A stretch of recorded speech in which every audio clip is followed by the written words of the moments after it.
ನಿರೀಕ್ಷೆಗಳು, ಎಲ್ಲರ ಸಮೀಕ್ಷೆಗಳು ಎಲ್ಲವೂ ಕೂಡ ಮೀರಿ ಎಕ್ಸಿಟ್ ಪೋಲ್ಗಳೆಲ್ಲವೂ ಸಹಿತ ಉಲ್ಟಾ ಪಲ್ಟಾ ಆಗಿ 2024ರ ಲೋಕಸಭಾ ಚುನಾವಣೆಯ ಫಲಿತಾಂಶ ಈಗಾಗಲೇ ಬಂದಿದೆ. ಕೇಂದ್ರದಲ್ಲಿ ಸರ್ಕಾರವನ್ನು ರಚನೆ ಮಾಡೋದಕ್ಕೋಸ್ಕರವಾಗಿ ಒಂದು ಕಡೆ NDA ಮೈತ್ರಿಕೂಟ, ಇನ್ನೊಂದು ಕಡೆ INDIA ಇಂಡಿಯಾ ಮೈತ್ರಿಕೂಟದವರು ಸರ್ಕಸ್ಸನ್ನು ನಡೆಸ್ತಾ ಇದ್ದಾರೆ. ಕಳೆದ 2 ಅವಧಿಯಲ್ಲಿ BJP ಏನು ಅತ್ಯಂತ ಸುಲಭವಾಗಿ ಸರ್ಕಾರದ ರಚನೆಯನ್ನು ಮಾಡಿತ್ತು, ಅಷ್ಟು ಸುಲಭದ ತುತ್ತು ಈ ಬಾರಿ ಅಲ್ಲ, ಮೋದಿಯವರಿಗೆ ಪ್ರಧಾನಮಂತ್ರಿ ಆಗುವಂಥದ್ದು ಅನ್ನುವಂತಹ ಎಲ್ಲ ಚರ್ಚೆಗಳು ಸಹಿತ ಇಡೀ ರಾಷ್ಟ್ರಾದ್ಯಂತ ನಡೀತಾ ಇದ್ದಾವೆ. ಜಗತ್ತಿನ ಗಮನ ಕೂಡ ಇವತ್ತು ಭಾರತದ ಕಡೆ ಇರುವಂಥದ್ದು. ಇದು ಒಂದು ಕಡೆ ಆದರೆ ಅಲ್ಲಿ ಸರ್ಕಾರವನ್ನು ರಚನೆ ಮಾಡೋದಕ್ಕೆ ಸರ್ಕಸ್ ನಡೀತಾ ಇದ್ದರೆ, ಕರ್ನಾಟಕದಲ್ಲಿ ಮಾತ್ರ ಈ ಒಂದು ಫಲಿತಾಂಶ ಏನಿದೆ ಎಲ್ಲರಿಗೂ ಸಹಿತ ಒಂದು ಹಂತದಲ್ಲಿ ಸಮಾಧಾನವನ್ನು ತಂದಿದೆ.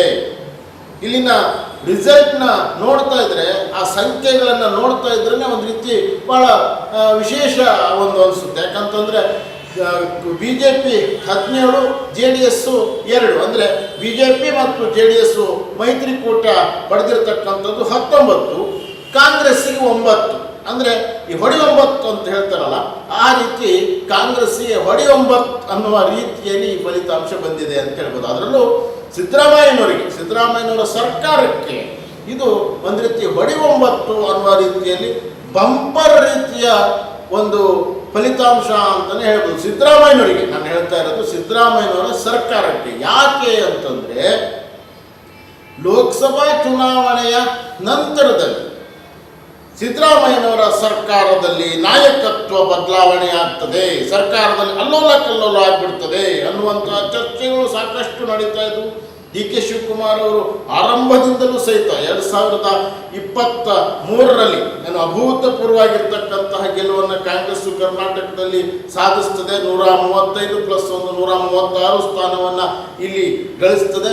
ಇಡೀ ರಾಷ್ಟ್ರದಲ್ಲಿ ಮೋದಿ ಅಲೆ ಇರುವಂಥ ಸಂದರ್ಭದಲ್ಲಿ ದಕ್ಷಿಣ ಭಾರತದಲ್ಲಿ ಕಾಂಗ್ರೆಸ್ ಮಾಡಿದಂತಹ ಸಾಧನೆ ರಾಷ್ಟ್ರ ಮಟ್ಟದಲ್ಲಿ ಕಾಂಗ್ರೆಸ್ಗೆ ಒಂದು ರೀತಿ ಟಾನಿಕ್ ಅನ್ನು ಕೊಟ್ಟ ಹಾಗೆ ಆಗ್ತದೆ. ಅದರಲ್ಲೂ ಇಲ್ಲಿ ಇವರು ಇಂಟ್ರೊಡ್ಯೂಸ್ ಮಾಡಿದಂತಹ ಆ ಒಂದು ಗ್ಯಾರಂಟಿ ಏನಿದೆ, ಪಂಚ ಗ್ಯಾರಂಟಿ ಯೋಜನೆಗಳು, ಅದನ್ನೇ ಕೇಂದ್ರದ ಒಂದು ಕಾಂಗ್ರೆಸ್ಸು ಸಹಿತ AICC ಕೂಡ ಅದನ್ನು ಅಳವಡಿಸ್ಕೊಂಡು ಈ ಬಾರಿಯ ಲೋಕಸಭಾ ಚುನಾವಣೆಯಲ್ಲಿ ಆ ಗ್ಯಾರಂಟಿಯ ರೀತಿಯ ಒಂದು ಪ್ರಣಾಳಿಕೆಯನ್ನೇ ತಯಾರಿಸಿದ್ದನ್ನು ಕೂಡ ನಾವು ನೋಡ್ಬೋದು. ಆದರೆ ಕರ್ನಾಟಕದ ಮಟ್ಟಿಗೆ ನೋಡೋದಾದರೆ ಈ ಗ್ಯಾರಂಟಿಗಳು ಹೇಗೆ ವಿಧಾನಸಭಾ ಚುನಾವಣೆಯಲ್ಲಿ ಕೈ ಹಿಡಿದಿದ್ವೋ ಆ ರೀತಿ ಲೋಕಸಭಾ ಚುನಾವಣೆಯಲ್ಲಿ ಅವರ ಕೈ ಹಿಡಿದಿರಲಿಕ್ಕೆ ಸಾಧ್ಯ ಇಲ್ಲ. ಯಾಕಂದರೆ ಅವರು ಶತಾಯುಗತಯ ಯಾಕೆ ಹೇಳ್ತಾ ಇದ್ರು, ಅವರು ಎಲ್ಲ ಕೂಡ ಆಂತರಿಕ ಸಮೀಕ್ಷೆ ಕೂಡ ಕಾಂಗ್ರೆಸ್ನವ್ರ ಆಂತರಿಕ ಸಮೀಕ್ಷೆ ಕೂಡ ಹೇಳ್ತಾ ಇತ್ತು, 10ರಿಂದ 15 ಸ್ಥಾನವಂತೂ ನಾವು ಗ್ಯಾರಂಟಿ ಗೆಲ್ತೇವೆ, ಆಮೇಲೆ ಇನ್ನೊಂದು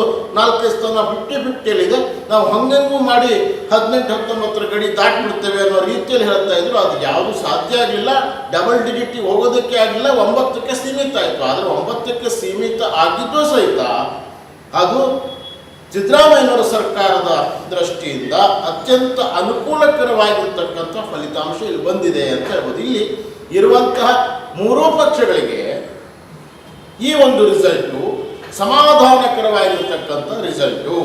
ಹೇಗೆ ಅಂತ ಹೇಳಿದ್ರೆ, ಕಾಂಗ್ರೆಸ್ಸು ಒಂದು ವೇಳೆ 15ರಿಂದ 18 ಸ್ಥಾನಗಳನ್ನು ಪಡೆದು ಅಲ್ಲಿ DK ಸುರೇಶ್ ಅವರು ಅಭೂತಪೂರ್ವವಾಗಿರ್ತಕ್ಕಂತಹ ಗೆಲುವಿನನ್ನು ಸಾಧಿಸಿದ್ದೇ ಹೋದಾಗ್ಬಿಟ್ಟಿದ್ರೆ, ಇಲ್ಲಿ DK ಶಿವಕುಮಾರ್ ಅವರು ಮುಖ್ಯಮಂತ್ರಿ ಸ್ಥಾನಕ್ಕೆ ಮೊದಲಿಂದಲೂ ಅವರೇನು ಕ್ಲೇಮ್ ಮಾಡ್ತಾ ಬರ್ತಾ ಇದ್ದಾರೆ, ಪೈಪೋಟಿನ ಕೊಡ್ತಾ ಬರ್ತಾ ಇದ್ದಾರೆ, ಅವಾಗ ನೇರವಾಗಿ ಹೇಳ್ಕೊಂಡೇ ಬರ್ತಾ ಇದ್ದಾರೆ.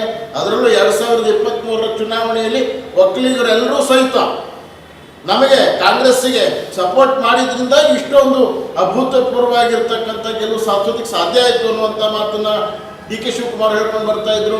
ಅದು ಎಲ್ಲವೂ ಸಹಿತ ಈ ಚುನಾವಣೆಯ ಫಲಿತಾಂಶ ಅದನ್ನು ಹುಸಿಯಾಗಿಸಿದೆ. ಹಾಗಾಗಿ ಸಿದ್ದರಾಮಯ್ಯನವರ ಪಾಳೆಯದಲ್ಲಿ ಈ ಒಂದು ರಿಸಲ್ಟು ಒಂದು ರೀತಿ ಮಾವಿನ ಹಣ್ಣಿನ ಸ್ವೀಕರಣೆಯನ್ನು ಸವಿದ ರೀತಿಯಲ್ಲಿ ಈ ಒಂದು ರಿಸಲ್ಟ್ ಬಂದಿದೆ. ಅದರಲ್ಲೂ DK ಶಿವಕುಮಾರ್ ಅವರ ಕ್ಯಾಂಡಿಡೇಟ್ಗಳು ಯಾರ್ಯಾರಿದ್ರು, ಅಭ್ಯರ್ಥಿಗಳು ಯಾರ್ಯಾರಿದ್ರು, ಅವ್ರ ಕಡೆಯಿಂದ ಅವರ ರೆಫರೆನ್ಸ್ ಮೇಲೆ ಕಣದಲ್ಲಿದ್ದಂತಹ ಅಭ್ಯರ್ಥಿಗಳು ಯಾರ್ಯಾರಿದ್ರು, ಡಿ ಕೆ ಶಿವಕುಮಾರ್ ಅವರ ಸಹೋದರ ಡಿ ಕೆ ಸುರೇಶ್ರ ಸಮೇತರಾಗಿ ಎಲ್ಲರೂ ಕೂಡ ಈ ಚುನಾವಣೆಯಲ್ಲಿ ಪರಾಭವಗೊಂಡಿದ್ದಾರೆ. ಸಿದ್ದರಾಮಯ್ಯನವರಿಗೆ ಅವರ ತವರು ಜಿಲ್ಲೆಯಾಗಿರ್ತಕ್ಕಂತಹ ಮೈಸೂರಿನಲ್ಲಿ ಅವರು ಕಾಂಗ್ರೆಸ್ ಅಭ್ಯರ್ಥಿಯನ್ನು ಗೆಲ್ಲಿಸ್ಕೊಳ್ಳೋದಕ್ಕೆ ಸಾಧ್ಯ ಆಗದೇ ಇರ್ಬೋದು. ಆದರೆ ಪಕ್ಕದ ಒಂದು ಚಾಮರಾಜನಗರದ ಒಂದು ಕ್ಷೇತ್ರದಲ್ಲಿ ಮಹಾದೇವಪ್ಪನವರ ಮಗ ಅವರು ಗೆಲುವನ್ನು ಸಾಧಿಸಿರ್ತಕ್ಕಂಥದ್ದು ಒಂದು ರೀತಿ ಅವರಿಗೆ ಸಮಾಧಾನ. ಇಲ್ಲಿ ಏನಾಗಿದೆ ಅಂತಂದರೆ, ಮೂರು ಪಕ್ಷಗಳಿಗೂ ಹೇಗೆ ಸಮಾಧಾನ ಅಂತ ಹೇಳ್ತೀನಿ ನಾನು. ಒಂದು ಕಡೆ ಸಿದ್ದರಾಮಯ್ಯನವರಿಗೆ ಸರ್ಕಾರ ಸೇಫ್ ಅನ್ನುವಂಥ ಒಂದು ರೀತಿಯ ಭಾವನೆಯಲ್ಲಿ ಬಂದಿರುವಂಥದ್ದು. 9 ಸ್ಥಾನಗಳನ್ನು ಗೆದ್ದಿದ್ರು ಸಹಿತ ಹಿಂದೆ ಒಂದೇ ಒಂದು ಸ್ಥಾನವನ್ನು ಗೆದ್ದಿತ್ತು ಇಲ್ಲಿ ಕಾಂಗ್ರೆಸ್ಸು. 8+ ಆಗಿದೆ. ಅದು ಸಿದ್ದರಾಮಯ್ಯನವರ ನೇತೃತ್ವದಲ್ಲಿ ಆಗಿರುವಂಥದ್ದು ಅನ್ನೋದು ಇಲ್ಲಿ ಪ್ರತಿಬಿಂಬಿತ ಆಗಿದೆ. ಹಾಗಾಗಿ ಈಗ ಯಾರೂ ಕೂಡ ಚುನಾವಣೆ ಮುಗಿದ ನಂತರದಲ್ಲಿ ಯಾರೂ ಕೂಡ ನಾಯಕತ್ವದ ಬದಲಾವಣೆ ವಿಚಾರ ಮಾತಾಡ್ತಾ ಇಲ್ಲ. ಸಿದ್ದರಾಮಯ್ಯ ಸರ್ಕಾರ ದುರ್ಬಲ ಆಗ್ತದೆ ಅನ್ನುವಂಥದ್ದು ವಿರೋಧ ಪಕ್ಷದವರು ಮಾತಾಡ್ತಾ ಇಲ್ಲ. ಯಾಕಂದರೆ ಎಲ್ಲರಿಗೂ ಕನ್ಫರ್ಮ್ ಆಗೋಗಿದೆ. ಯಾಕೆ ಅಂತಂದರೆ, ಇನ್ನೂ ಒಂದು ಕಾರಣ ಅಂತಂದರೆ, ಕೇಂದ್ರದಲ್ಲಿ ಅಲ್ಲಿಯೂ ಕೂಡ NDA ಕೂಡ BJP ಫುಲ್ ಮೆಜಾರಿಟಿ ಬಂದು ಅಲ್ಲಿ ಸರ್ಕಾರ ರಚನೆ ಮಾಡೋದಕ್ಕಾದರೆ ಇಲ್ಲೇನೋ ಸ್ವಲ್ಪ ಸರ್ಕಾರಕ್ಕೆ, ಸಿದ್ದರಾಮಯ್ಯ ಸರ್ಕಾರಕ್ಕೆ ಸ್ವಲ್ಪ ಅತಂತ್ರ ಭಾವ ಕಾಡ್ತಿತ್ತೇನೋ. ಆದರೆ ಅವರೇ ಸರ್ಕಸ್ ಮಾಡ್ತಾ ಇದ್ದಾರೆ. ಹಂಗಾಗಿ ಇದ್ರ ಉತ್ಸಾಹಪರಿಗೆ ಅವರು ಬರೋದಿಲ್ಲ. ಇನ್ನೊಂದು, ಕೇಂದ್ರದಲ್ಲಿ ಕಾಂಗ್ರೆಸ್ಸು ಪ್ರಬಲವಾಗಿರ್ತಕ್ಕಂತಹ ಒಂದು ಪೈಪೋಟಿಯನ್ನು ಕೊಟ್ಟು ಇವತ್ತು ಆ ಒಂದು ಸ್ಥಾನವನ್ನು ಪಡೆದಿರ್ತಕ್ಕಂಥ ಹಿನ್ನೆಲೆಯಲ್ಲಿ ರಾಹುಲ್ ಗಾಂಧಿಯವರು ಒಂದು ಪ್ರಬಲ ನಾಯಕರಾಗಿ ಹೊರಹೊಮ್ಮಿದ್ದಾರೆ. ಮೊದಲೇ ಎಲ್ಲರಿಗೂ ಗೊತ್ತಿದೆ, ರಾಹುಲ್ ಗಾಂಧಿಯವರಿಗೆ ಸಿದ್ದರಾಮಯ್ಯನವರ ಮೇಲೆ ಭಾಳ ಒಲವಿರುವಂಥದ್ದು.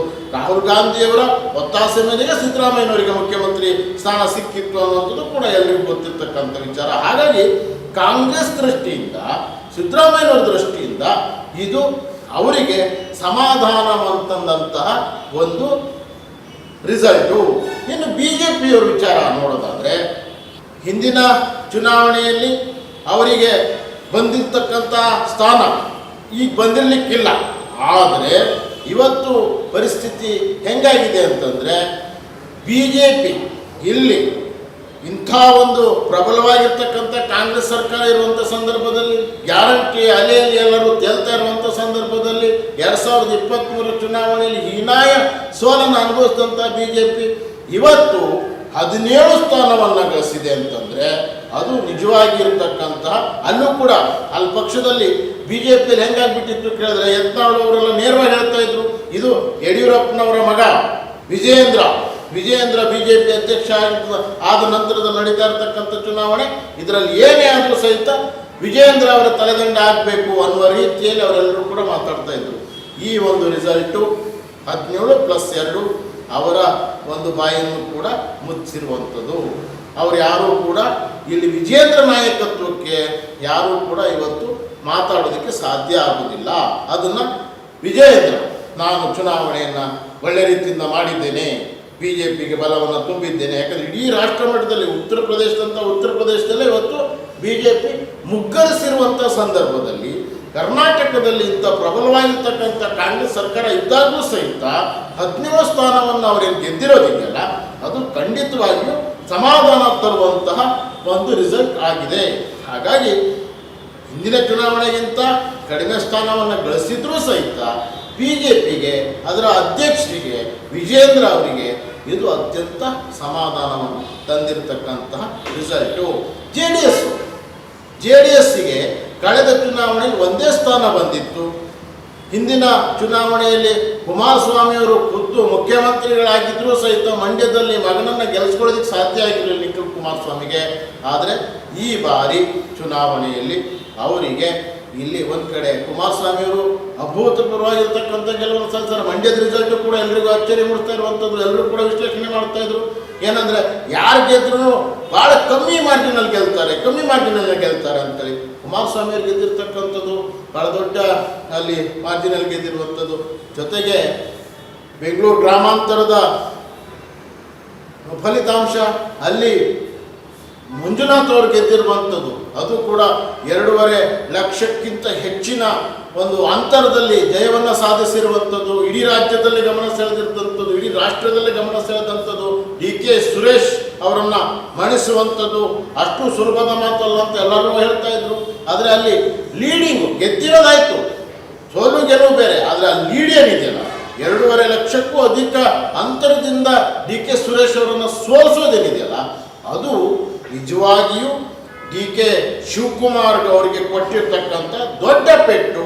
ಇಲ್ಲಿ ಇನ್ನೊಂದು ಸಾಬೀತಾಗ್ತದೆ ಏನು ಅಂತಂದರೆ, ಡಿ ಕೆ ಶಿವಕುಮಾರ್ ಅವರು ಅವಾಗ ಕ್ಲೇಮ್ ಮಾಡಿಕೊಂಡೆ ಹೈಕಮಾಂಡನ್ನ ಎದುರುಗಡೆ ಹೇಳ್ತಾ ಇದ್ರು, ಕರ್ನಾಟಕದಲ್ಲಿ ಎಲ್ಲ ಒಕ್ಕಲಿಗರು ನಮ್ಮ ಜೊತೆಗೆ ಬಂದಿದ್ದಕ್ಕೋಸ್ಕರವಾಗಿ 2023ರಲ್ಲಿ ನಾವು ಇಷ್ಟೊಂದು ಜಯವನ್ನು ಸಾಧಿಸೋದಕ್ಕೆ ಸಾಧ್ಯ ಆಯಿತು ಅನ್ನೋಂಥ ಮಾತನ್ನು ಹೇಳ್ತಾ ಇದ್ರು. ಆದರೆ ಈ ಫಲಿತಾಂಶ ಇಲ್ಲ, ಇದು ಒಕ್ಕಲಿಗರೆಲ್ಲರೂ ಸಹಿತ ಈಗಲೂ ಸಹಿತ ಕುಮಾರಸ್ವಾಮಿ ಅವ್ರ ಜೊತೆಗೆ ಇದ್ದಾರೆ, ಕುಮಾರಸ್ವಾಮಿ ಅವ್ರನ್ನೇ ಬೆಂಬಲಿಸ್ತಾರೆ.